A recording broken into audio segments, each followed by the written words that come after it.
Boa noite a todos. Que Jesus, em sua infinita bondade, esteja sempre presente em nossas vidas. Continuando nosso estudo do Livro dos Espíritos, na pergunta 23, Kardec questiona aos espíritos: que é o espírito? O que somos nós? O que é um espírito? O princípio inteligente do universo. Somos o princípio inteligente do universo. Qual a natureza íntima do espírito? Isso é uma coisa que todos nós almejamos ter um conhecimento mais preciso, mas ainda tem um pouco de dificuldade para isso. Olha a resposta. Não é fácil analisar o espírito com a vossa linguagem. Para vós, ele nada é, por não ser palpável. Para nós, entretanto, é alguma coisa. Ficais sabendo, coisa nenhuma é o nada, e o nada não existe. Ainda temos uma certa dificuldade, né, de entender melhor espírito, o que é o espírito, a natureza íntima do espírito, porque falta em nós ainda muito conhecimento, né? A nossa linguagem não tem ainda como expressar isso aí. O espírito é sinônimo de inteligência? A inteligência é um atributo essencial do espírito. Uma e outra, porém, se confundem num princípio comum, de sorte que, para vós, são a mesma coisa. Então, o espírito não é sinônimo de inteligência, porque a inteligência é um atributo nosso, é um atributo do espírito. Então, existe aí uma separação. O espírito independe da matéria ou é apenas uma propriedade desta, como as cores, o som, a luz e o som o é do ar?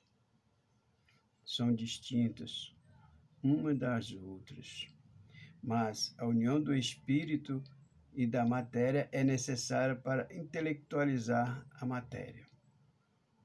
Mas o espírito vive com a matéria, sem a matéria e apesar da matéria. Mas precisamos da matéria nesse processo reencarnatório evolutivo. Essa união é igualmente necessária para a manifestação do espírito? Entendemos aqui que o espírito é o princípio da inteligência, abstração feita das individualidades que por esse nome se distinguem. É necessário a vós outros, porque não tendes organização para perceber o espírito sem a matéria. A isso não são propriedades do vosso sentido. Então, para que a gente possa perceber um espírito, para que a gente possa falar com o espírito, para que o espírito possa se manifestar, é necessário o corpo, é necessário a matéria, né? Porque falta em nós ainda organizações o suficiente. Olha, essa união é igualmente necessária para a manifestação do espírito. Entretanto, aqui, por espírito de princípio inteligente, abstração feita pela individualidade, que por esse nome se designam.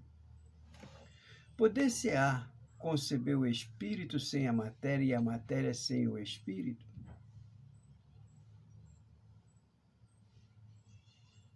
Poder-se é fora de dúvida, pelo pensamento. Poder-se-á conceber o espírito sem a matéria e a matéria sem o espírito?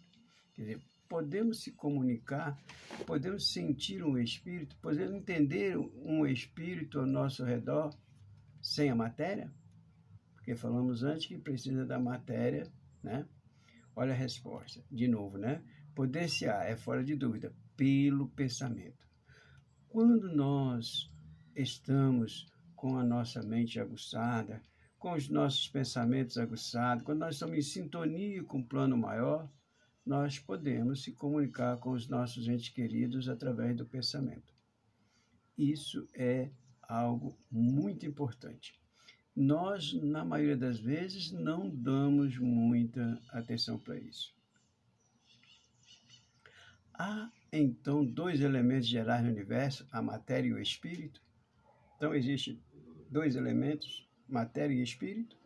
Sim, e acima de tudo, Deus, o Criador, o Pai de todas as coisas.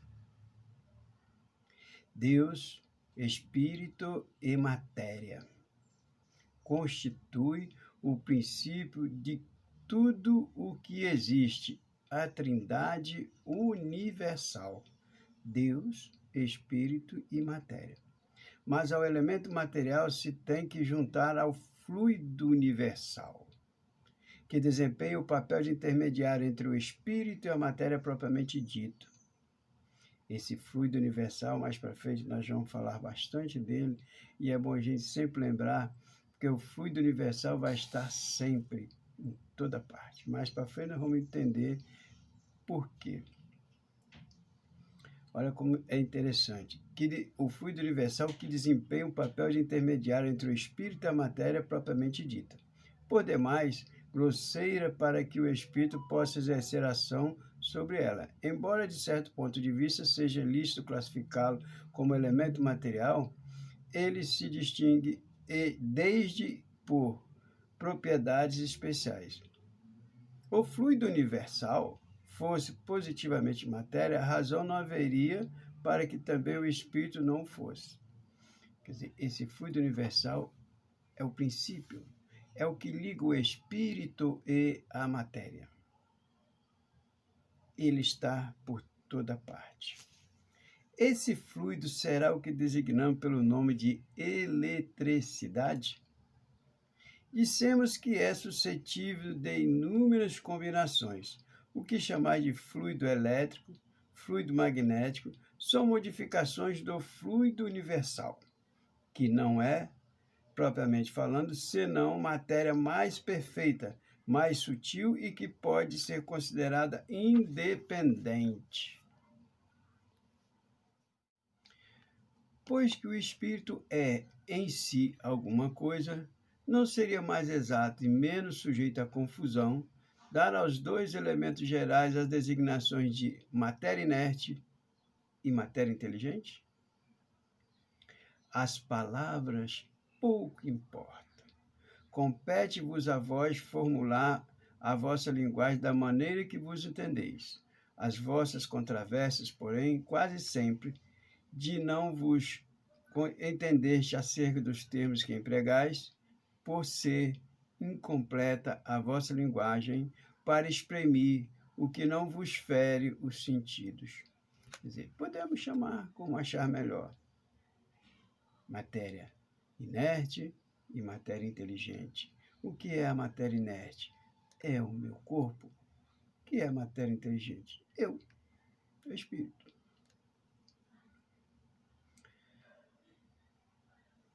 A ponderabilidade é um atributo essencial da matéria? Da matéria, como a entendeis, sim. Não podem da matéria considerar como fluido universal. A matéria etérea e sutil que constitui esse fluido vos é imponderável. Nem por isso, entretanto, deixe de ser o princípio da vossa matéria pesada. A gravidade é uma propriedade relativa, fora das esferas de atração dos mundos. Não há peso. Do mesmo modo, não há alto nem baixo. Estamos sempre falando desse fluido universal, não é isso? A matéria é formada de um só ou de muitos elementos? De um só elemento primitivo.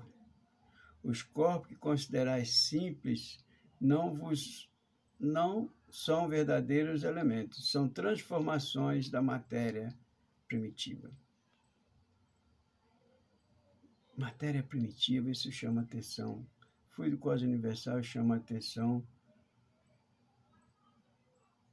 Mas preste atenção. De onde se originam diversas propriedades da matéria? São modificações que as moléculas elementares sofrem por efeito da união em certas circunstâncias. De acordo com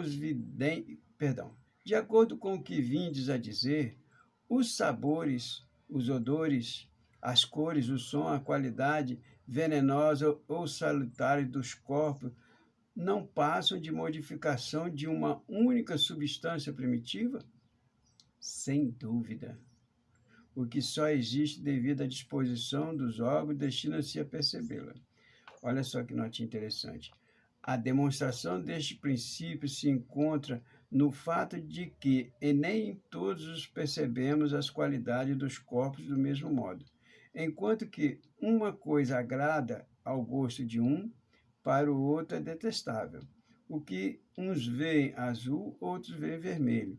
O que para uns é um veneno, para outros é inofensivo e salutar.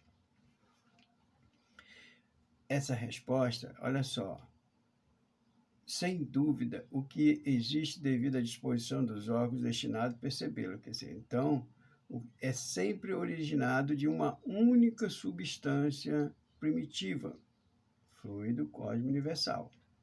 A mesma matéria elementar é suscetível de experimentar todas as modificações ou de adquirir todas as propriedades? Sim, e é isso que se deve entender quando dizemos que tudo está em todos. Lá no início do nosso estudo, nós falamos que Deus, a primeira pergunta, é a inteligência suprema do universo, causa primária de todas as coisas. Então é bom a gente sempre lembrar que quando se fala em causas primárias, o fluido cósmico universal é o elemento que Deus criou, só Ele sabe como, é o elemento que Deus tem nas mãos para tudo construir, tudo se modifica, tudo se altera, tudo se origina do fluido cósmico universal. Tem uma outra notinha aqui interessante para isso. Ó. O oxigênio, o hidrogênio, o azoto, o carbono e todos os corpos que consideramos simples são meras modificações de uma substância primitiva. Na impossibilidade em que ainda nos achamos de remontar, a não ser pelo pensamento, a esta matéria primária, esses corpos são para os verdadeiros elementos que podemos, sem maiores consequências, tê-los como tais até a nova ordem. Quer dizer, por enquanto, o que nós temos é isso.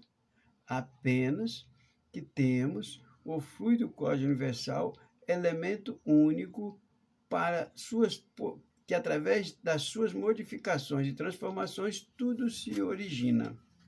Então, é a criação divina, o elemento básico, o fluido universal. Muito interessante isso. Não parece que essa teoria dá razão aos que não admitem na matéria senão duas propriedades essenciais, a força e o movimento, entendendo que todas as demais propriedades não passam de efeitos secundários, que variam conforme a intensidade da força e da direção dos movimentos? É acertada essa opinião.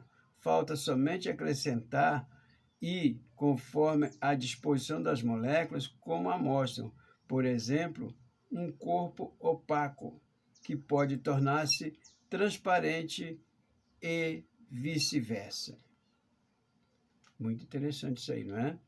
Precisamos sempre lembrar disso, porque nós vamos precisar estudar muito, nós vamos falar muito ainda desse fluido cósmico universal, dessa matéria universal.